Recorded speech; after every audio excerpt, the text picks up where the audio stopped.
pessoal. Nós vamos entrar agora numa matéria que ela diz respeito ao erro, certo?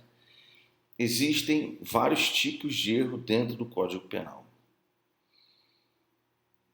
Nós temos, assim, o mais clássico de todos eles, que é o erro de tipo, que está no artigo 20, caput do Código Penal. Nós temos o erro de direito, que está no artigo 21, primeira parte. Nós temos erro de proibição, que está no artigo 21, segunda parte. Nós temos discriminantes putativas, que está no artigo 20, parágrafo 1º. Erro sobre a pessoa, que está no artigo 20, parágrafo 3º. Erro na execução, que está no artigo 73. E resultado diverso do pretendido, que está no artigo 74.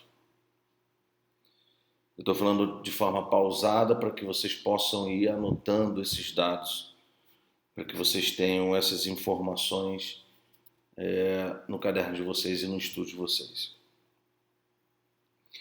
Então, eu vou repetir mais uma vez, agora um pouco mais acelerado, já falei de forma pausada no início.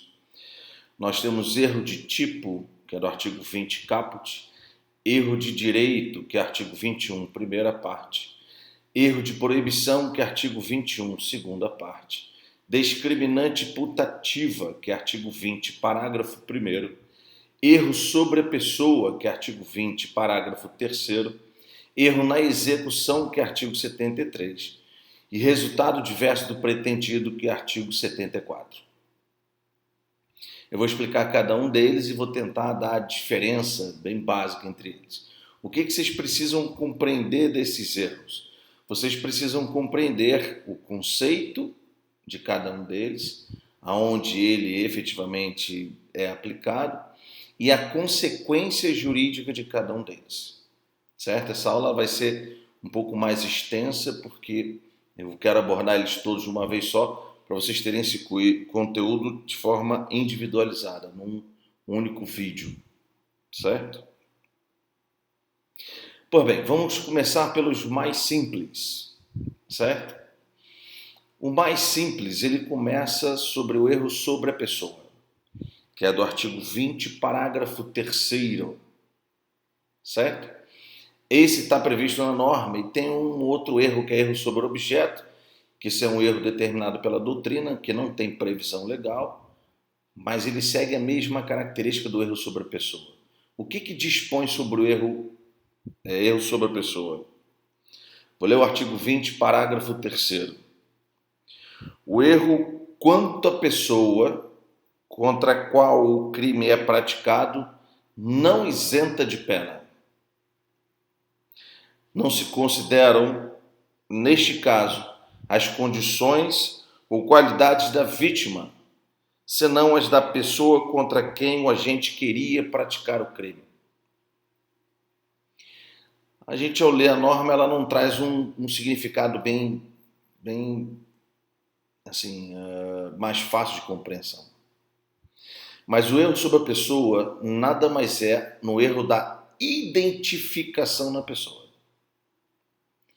Então, eu cometo um crime contra alguém, pensando que é essa pessoa, meu erro, minha suposição. Eu penso que é essa pessoa e eu disparo contra ela. Então, eu errei na identificação da pessoa. O que isso significa dizer? O que vai acontecer? A legislação, vou falar da consequência jurídica dela. A legislação, ela vira e fala o seguinte: não se consideram neste caso, ou seja, não se considera no erro sobre a pessoa, as condições ou as qualidades da vítima. Então, o que o Estado está dizendo? O que a legislação está dizendo?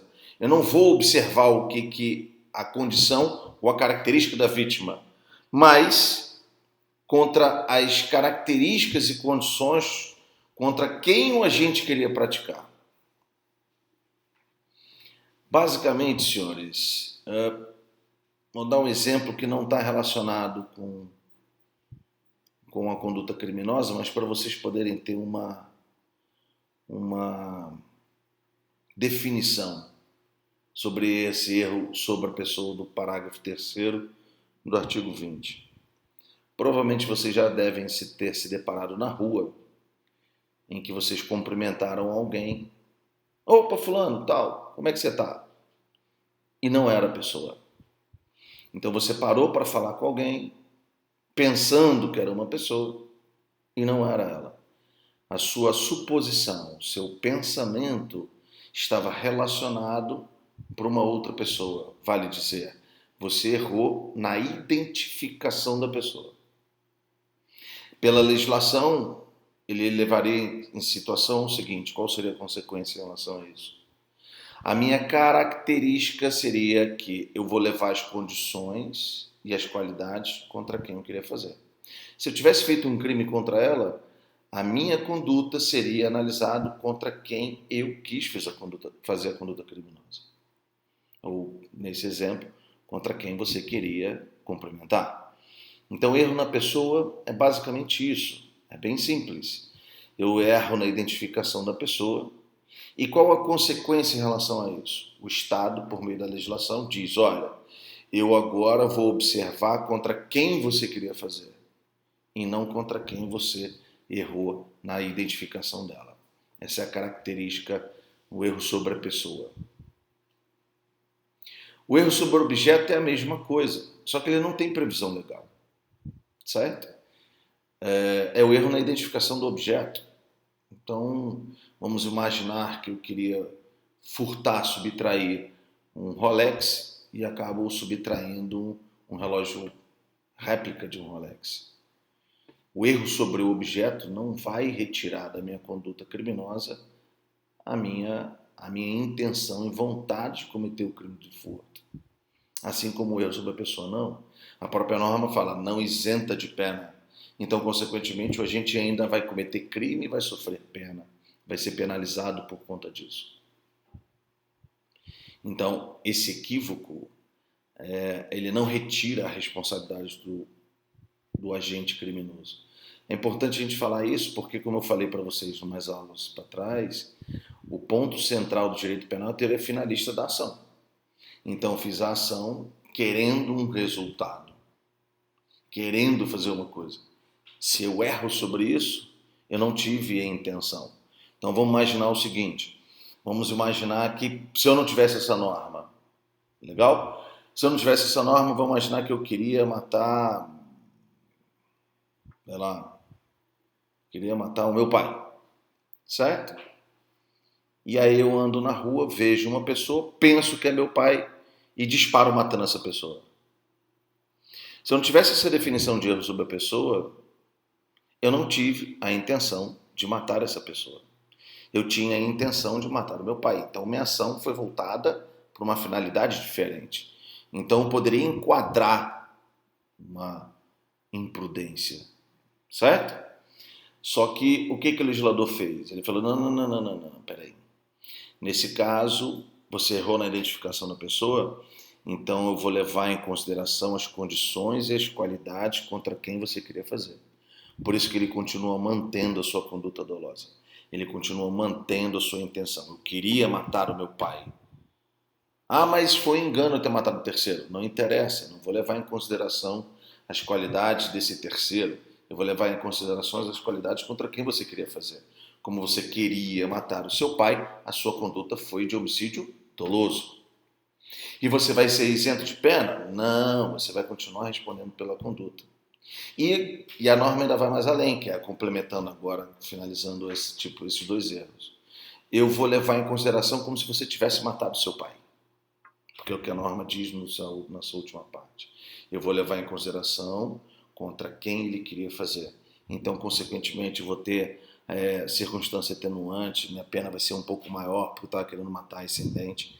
Então, é essa que a norma determina. Então, o que é? Erro sobre a pessoa, erro na identificação da pessoa, certo?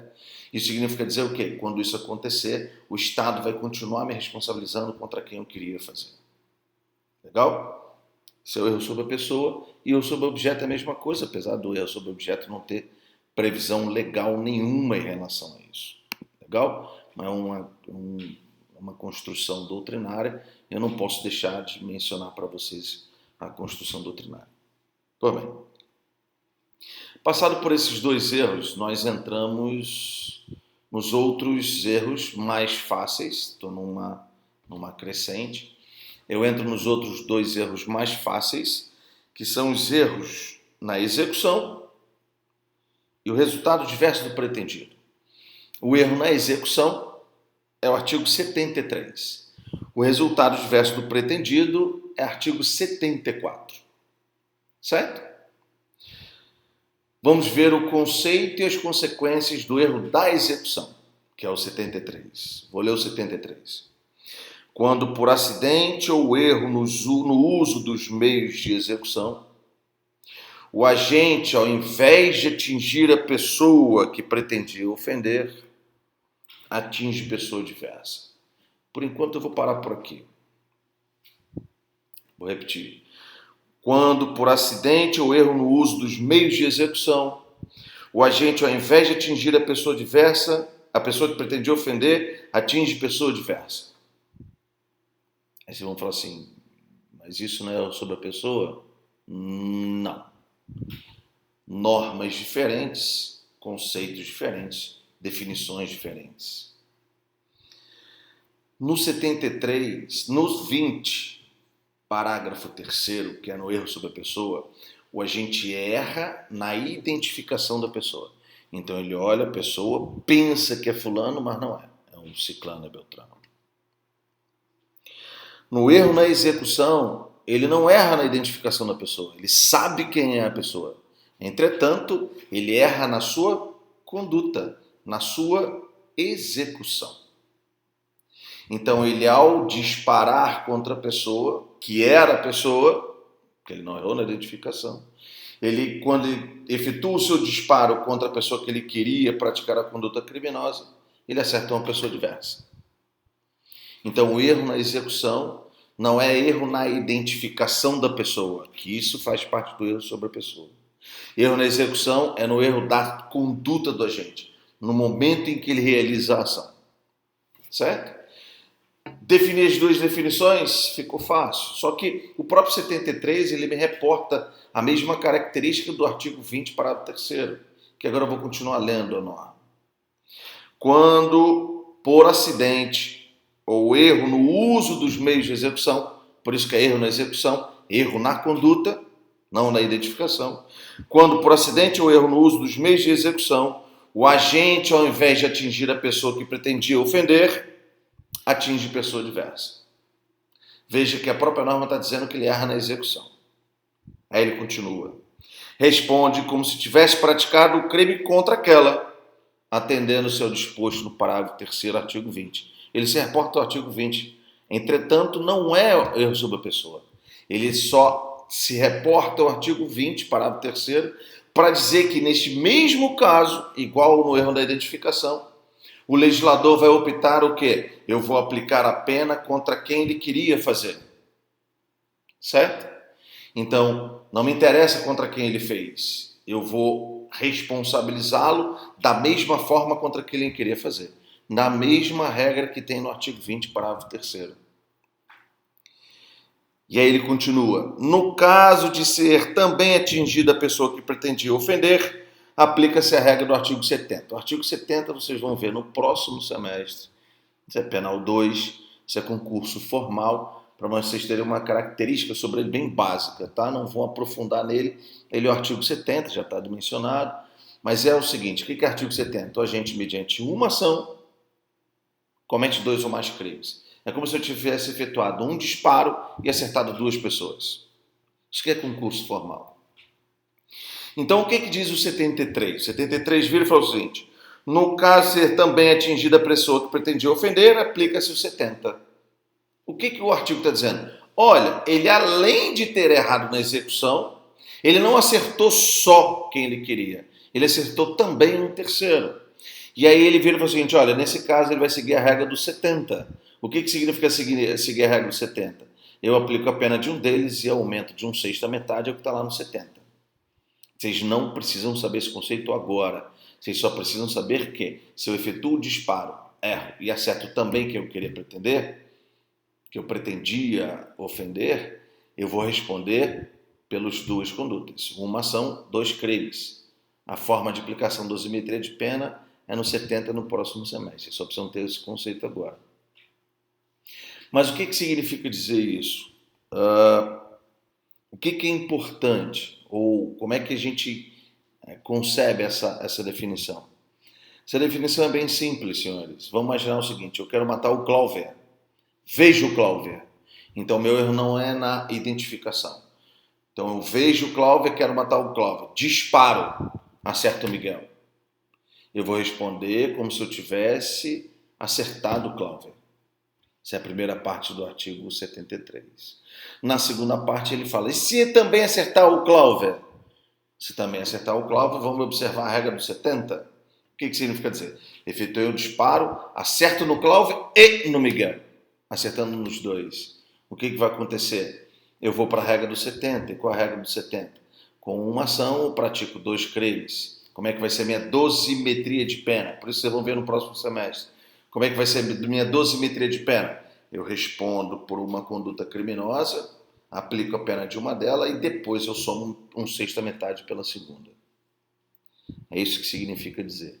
Então, primeira definição, conceito: erro na execução é erro na conduta, na execução do verbo da norma incriminadora. Certo? E qual é a consequência? Se eu atingir só o terceiro, eu vou responder como se eu tivesse praticado o crime contra quem eu queria fazer. Da mesma forma que o artigo 20, parágrafo 3º. Se eu atingir também a pessoa que eu queria acertar, ou seja, acertei a pessoa que eu queria fazer, mais um terceiro. Se eu também fiz isso, consequentemente eu respondo na forma do 70. Aplica a pena de um deles e soma um sexta metade pela segunda conduta criminosa. Isso que é erro na execução, conceito e consequência. No resultado adverso pretendido, que é o 74, ele começa o seguinte: fora dos casos do artigo anterior, quando por acidente ou erro na execução do crime sobrevém resultado adverso do pretendido. Aí você fala assim, é a mesma coisa. Como eu falei mais cedo, são artigos diferentes, são conceitos diferentes. Eles são parecidos, mas não são iguais. Se a gente observar logo no início do 74, ele vira e fala o seguinte: fora dos casos do artigo anterior. Quais são os casos do artigo anterior? Quando eu queria atingir uma pessoa e atinjo pessoa diversa. Então, a minha execução é direcionada para uma pessoa e atinjo pessoa diversa. Legal? E quais são os fora dos casos do artigo anterior? Resultado diverso pretendido é quando a minha execução é direcionada para um objeto e eu acerto outro objeto ou acerto outra pessoa. Por isso que ele fala fora dos casos do artigo anterior. Fora dos casos do artigo anterior significa dizer que a minha ação não está sendo direcionada para uma pessoa. A minha ação agora está sendo direcionada para um objeto. E aí, qual é a regra? É o erro na execução também, que ele fala assim, ó, quando por acidente ou erro na execução do crime. Só que no 74 a execução do crime é contra um objeto. Enquanto que no 73 a execução do crime é contra uma pessoa. No 73 a minha execução é contra uma pessoa, erro e acerto outra pessoa. No 74 a minha conduta é direcionada para um objeto, eu erro o objeto, acerto um outro objeto ou acerto uma pessoa. Ele tem essas duas possibilidades, certo? E aí, esse é o conceito. Qual a consequência jurídica em relação a isso? A consequência jurídica é que, se o agente só acertar o terceiro, ou seja, o objeto, que ele não queria fazer, ele vai responder por culpa se o fato é previsto como culposo. Se ocorre também o resultado pretendido, ele vai pela mesma regra, ou seja, eu acerto um terceiro objeto e também acerto o que eu queria. Eu respondo da forma do 70. Mediante uma ação, pratico dois crimes. Pega-se a pena de um deles e pelo segundo soma um sexto da metade, que é a regra do artigo 70. Então vamos imaginar o seguinte, exemplificando. Eu pego uma pedra e taco para acertar uma janela de uma casa. Erro essa janela e acerto um carro, certo? Isso é resultado diverso do pretendido. Errei na execução, mas o meu erro agora ele é direcionado para o quê? Ele é direcionado para um objeto. Errei esse objeto e acertei um outro. Vou responder na modalidade culposa se houver previsão legal. Então vamos imaginar o seguinte, se eu acertei um outro vidro, o crime é crime de dano e não tem crime de dano culposo, então não vou cometer crime nenhum. Agora vamos imaginar o seguinte, que eu queira acertar uma janela de uma casa, jogo a pedra na janela de uma casa e acerto uma pessoa, lesionando essa pessoa, ou até matando essa pessoa, certo? Nesse caso, a minha execução foi contra um objeto, que eu errei o objeto e acertei uma pessoa. Vou responder de forma culposa. Existe tanto lesão corporal culposa, que é o 129, parágrafo 3º, quanto homicídio culposo, que é o 121, parágrafo 3º. Então, o que significa dizer? O que difere erro na execução para resultado diverso e pretendido, os dois são iguais em que sentido? Os dois são iguais porque o erro na execução, eles são iguais nisso. Ambos erram na execução da conduta. Certo? Só que no erro na execução do 73, a minha conduta é direcionada para uma pessoa, eu erro e acerto uma terceira pessoa. Ou acerto os dois. No resultado diverso do pretendido, a minha conduta é direcionada para um objeto, no qual eu erro e acerto um outro objeto ou acerto uma pessoa. Então, o erro na minha execução é na conduta.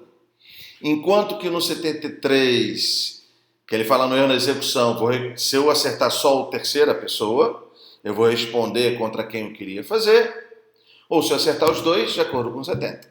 No 74, que é resultado diverso pretendido, a minha ação é direcionada para um objeto, eu erro, vou responder se eu acertar só o terceiro, eu vou responder na modalidade culposa, se tiver previsão legal.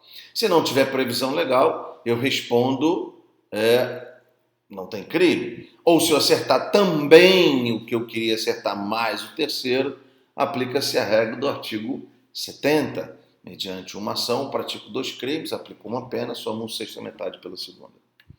Essa aqui é a definição de erro na execução, resultado diverso pretendido.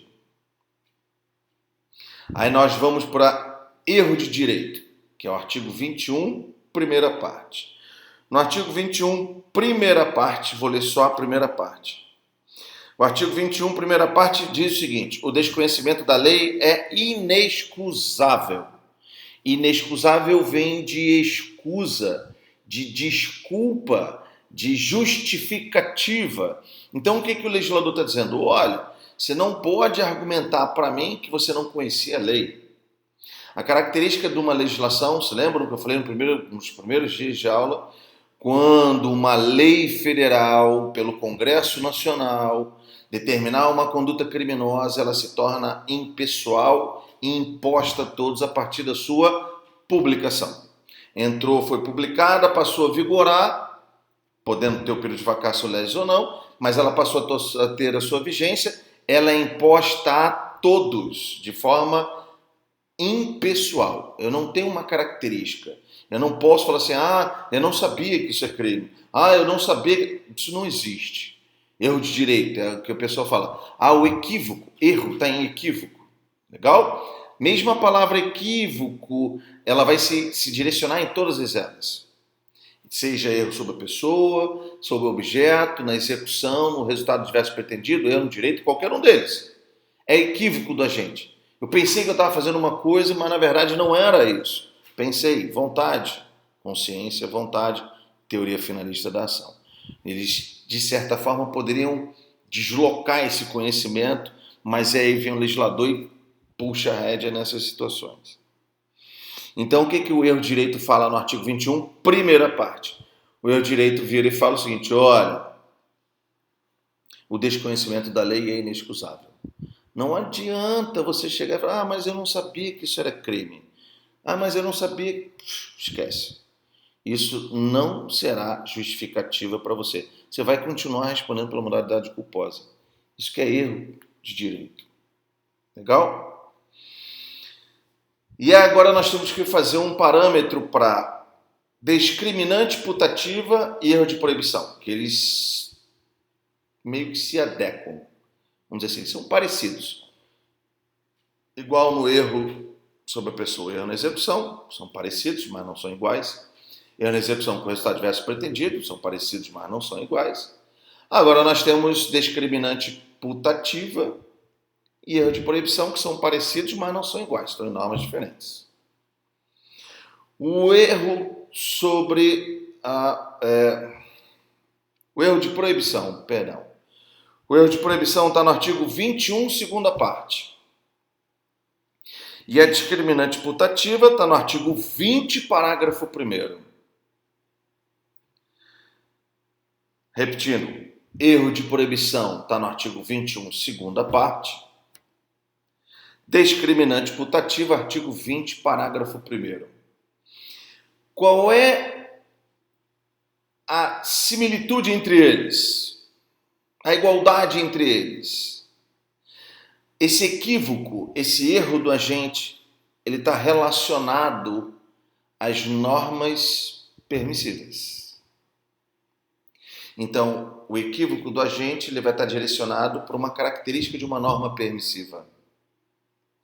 Veja, no erro sobre a pessoa é na identificação da pessoa, assim como no objeto é na identificação do objeto.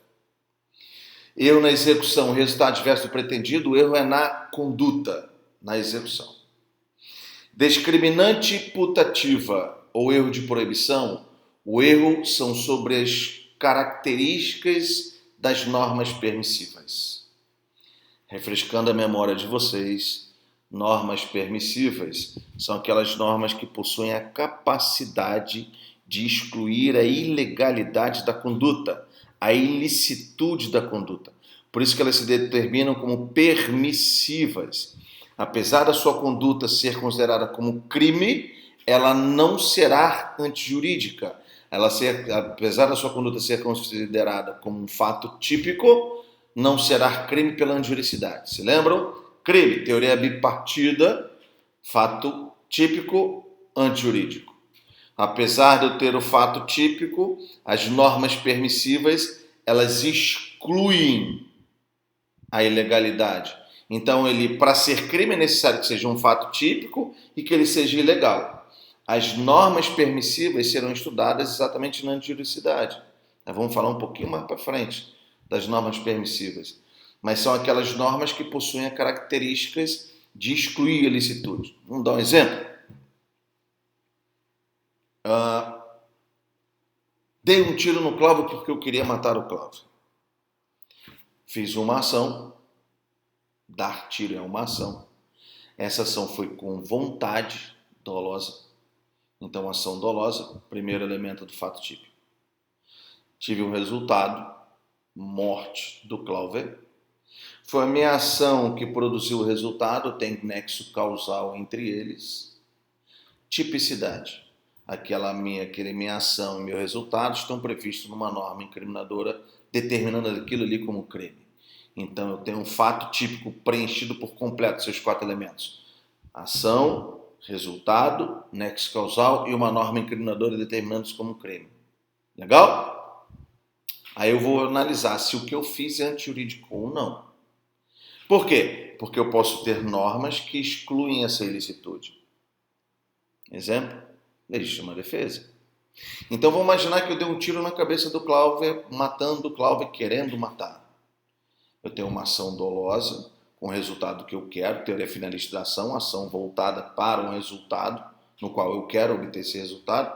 Ação voltada para o resultado, tem um nexo causal, a morte decorre do meu tiro, e eu tenho uma norma incriminadora dizendo que essa conduta é ilegal, é ilícita, que é o artigo 121.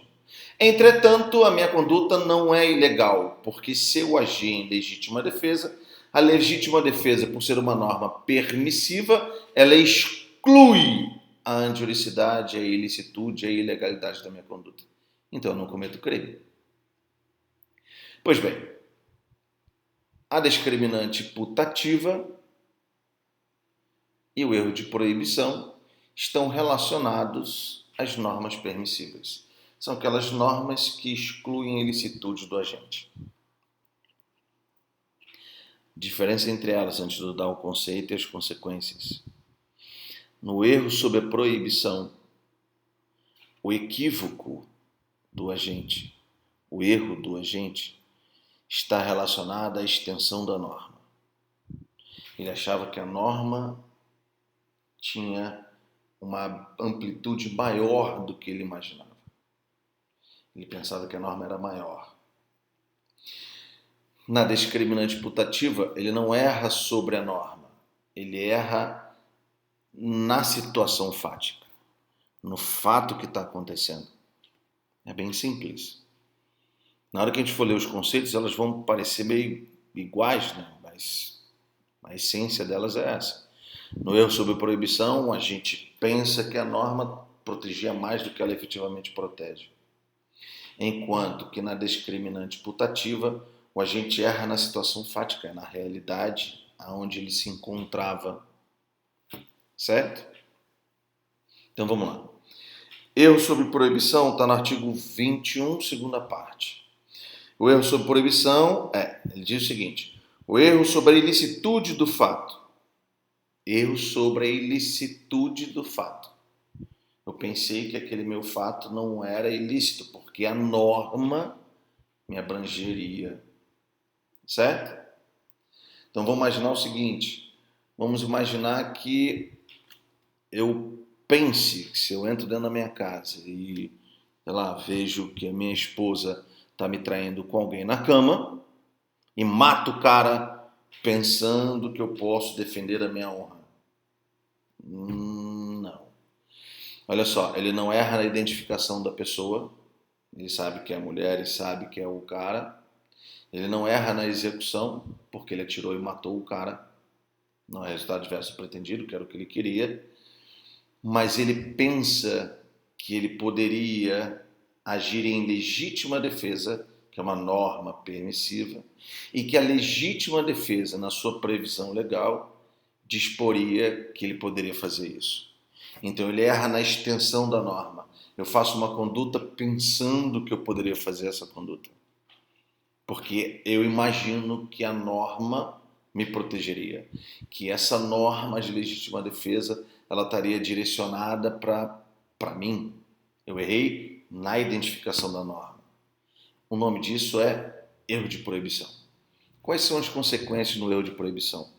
São duas. Se inevitável, isenta de pena. Se evitável, diminui ela de 1/6 a 1/3. Significa dizer o quê? Essa classificação de inevitável ou evitável é a maior discussão também que se tem dentro dos fóruns e dentro dos processos judiciais. Como é que eu vou saber se o erro do cara é inevitável ou evitável?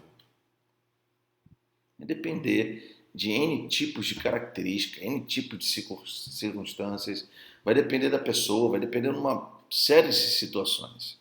Vamos imaginar o seguinte: vocês ainda não sabem quais são a extensão da norma permissiva. Legal? A gente ainda não estudou, então vocês não sabem. Se vocês fizessem essa conduta, provavelmente, certo? Poderia ser um erro inevitável, ou seja, vocês incidiriam naquele erro. Agora vamos imaginar essa conduta direcionada para mim. Sou um professor dessa matéria, sei lá, 17 anos, eu vou virar para um juiz e falar assim: não sabia que a legítima defesa não abarcava esse conceito. Não tem justificativa nenhuma para isso. Eu não tenho equívoco para isso. Eu não tenho um erro, não tem nem como justificar isso. Isso é uma das características que eu quero que vocês possam visualizar, né? Que vocês possam ter em mente em relação a isso. Mas a característica é inevitável ou evitável. Se inevitável, isento o cara de pena. Se evitável, vou diminuir a pena do cara de 1/6 a 1/3. Legal? Mas veja, meu erro é sobre a extensão da norma. eu pensei que a norma abrangia mais do que eu efetivamente imaginava. A discriminante putativa, que está no artigo 20, parágrafo 1º, ela é parecida. Só que, como eu falei para vocês antes, a discriminante putativa, o equívoco do agente não é sobre a norma. O equívoco do agente é sobre a situação fática. E o artigo te diz isso, te traz essa informação. Só que era um fato que me traria uma norma permissiva. Então, eu erro no equívoco fático, mas não na identificação da vítima, mas não na execução, mas o fato me trouxe um equívoco, me deu uma situação errada, que eu pensei que estava dentro, ou abarcado por uma norma permissiva. Vou ler para vocês. E aí já começa já pela consequência, né? Mas vamos lá. É isento de pena quem, por erro plenamente justificado pelas circunstâncias, plenamente justificável e inevitável, a mesma coisa, característica igual. É isento de pena se for inevitável. O legislador só optou por uma outra redação. Mas ele fala assim, é isento de pena quem? Por erro plenamente justificado pelas circunstâncias, por erro inevitável, plenamente justificável, inevitável. Certo? Supõe situação de fato. Olha como é que é o erro sobre o fato, não sobre a norma. Supõe situação de fato. Eu pensei que era essa situação de fato. Que se existisse, tornaria a ação legítima. Por isso que ele imaginou um fato, que se aquele fato existisse, ele estaria em ação legítima. Ação legítima porque estaria cobertado por uma norma permissiva. Por isso que ele incide sobre a norma permissiva. Vamos imaginar o seguinte, vamos imaginar que eu estou dentro da minha casa, certo? E o alarme da minha casa dispara e eu vejo alguém mexendo na porta, a pessoa entra e eu disparo contra ela. Eu pensei que quem estava entrando era um bandido, situação fática, que se existisse a minha ação seria legítima, eu estaria me defendendo, mas na verdade quem estava entrando na minha casa era minha filha. Ou seja, eu supus uma situação, eu errei uma situação, eu imaginei uma situação fática, eu imaginei que era um bandido, pensei que era um bandido, o meu erro não está sob a norma, não é extensão da norma, o meu erro é na situação fática. Eu imaginei que era um bandido que ele ia me assaltar e que ele ia atirar em mim, certo? Imaginei uma situação fática que se existisse, ela seria legítima, e aí é equívoco, é erro, imaginei, ela não existe. Acabei atirando na minha filha. Isso aqui é discriminante putativa. E aí, qual é a consequência daquele discriminante putativa? Já falei logo no início. Se inevitável é isento de pena. Se evitável, que ele está colocando na segunda parte, não há isenção de pena quando o erro deriva de culpa. E o fato é punível como crime culposo. Então, se o meu erro, se o meu equívoco, se a minha imaginação fosse evitável, aquela minha ação ela pode ser responsabilizada como modalidade culposa. Vamos dar um exemplo? Vamos imaginar que a minha filha durma comigo, eu sabia que ela estava na rua. Ela mora comigo, ela estava na rua.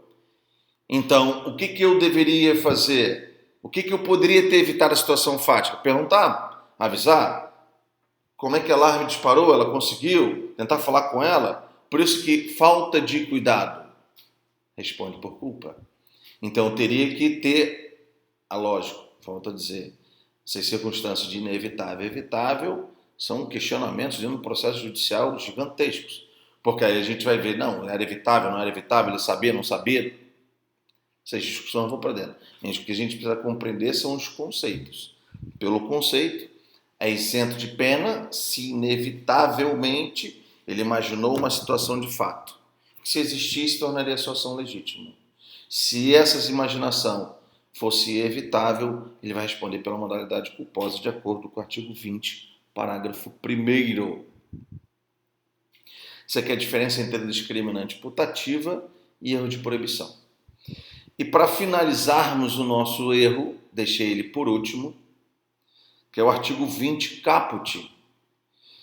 A única diferença entre esses é que o erro de tipo, e aí vocês devem ler no livro de vocês, erro de tipo essencial.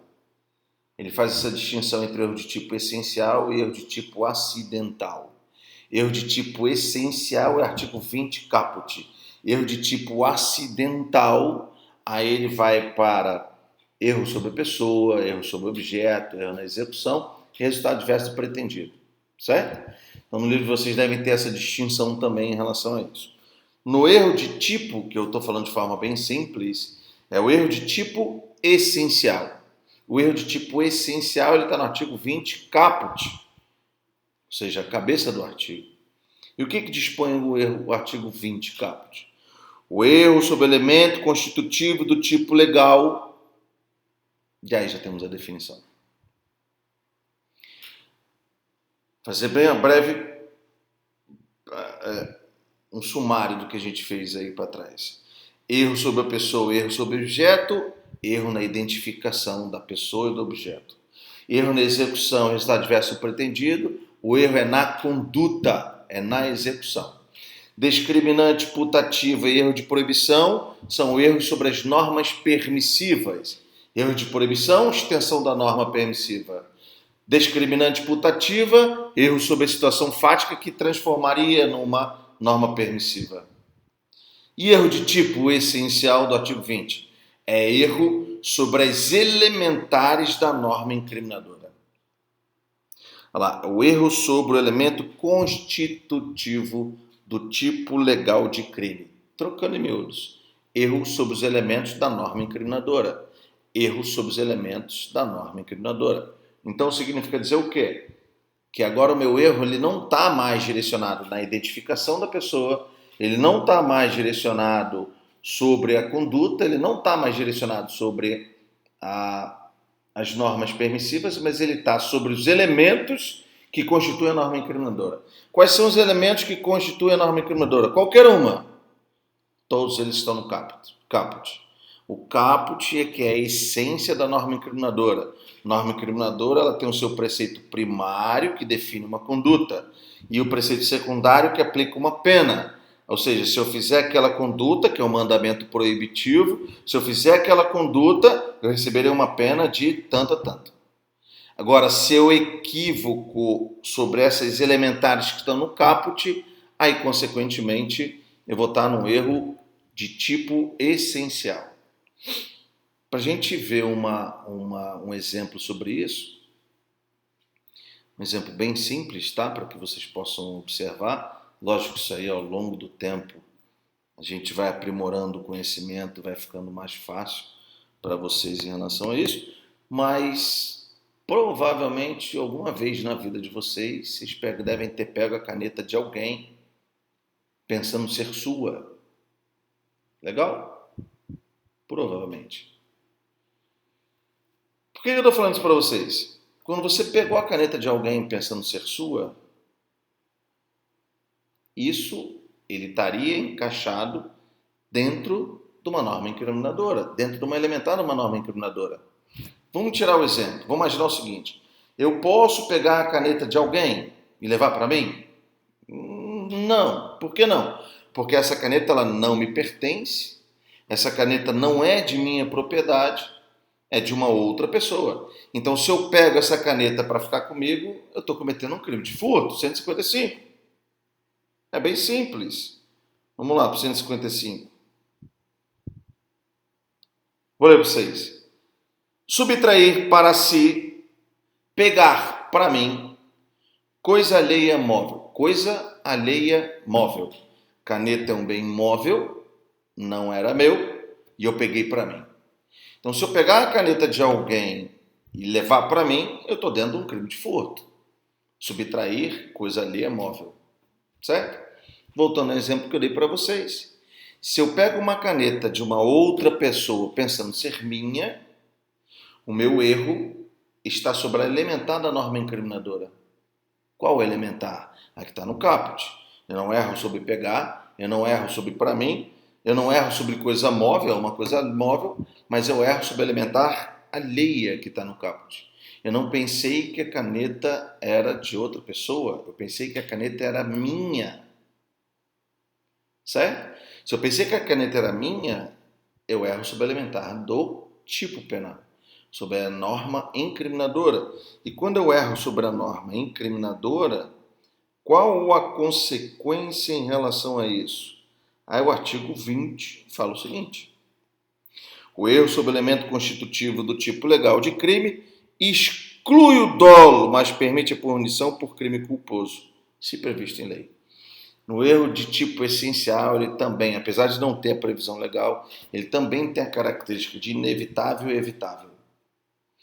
O que está previsto na norma é o evitável, certo? Então, o que significa dizer? O erro de tipo sobre a norma incriminadora, erro de tipo essencial, que o agente erra sobre os elementares constitutivos do tipo penal, certo? Se for inevitável, exclui o dolo e a culpa. Se for evitável, exclui apenas o dolo, mas permite a punição pela modalidade culposa se houver previsão legal. Essas são as consequências jurídicas do erro de tipo essencial. Voltando, o erro de tipo essencial é erro sobre as elementares de uma norma incriminadora.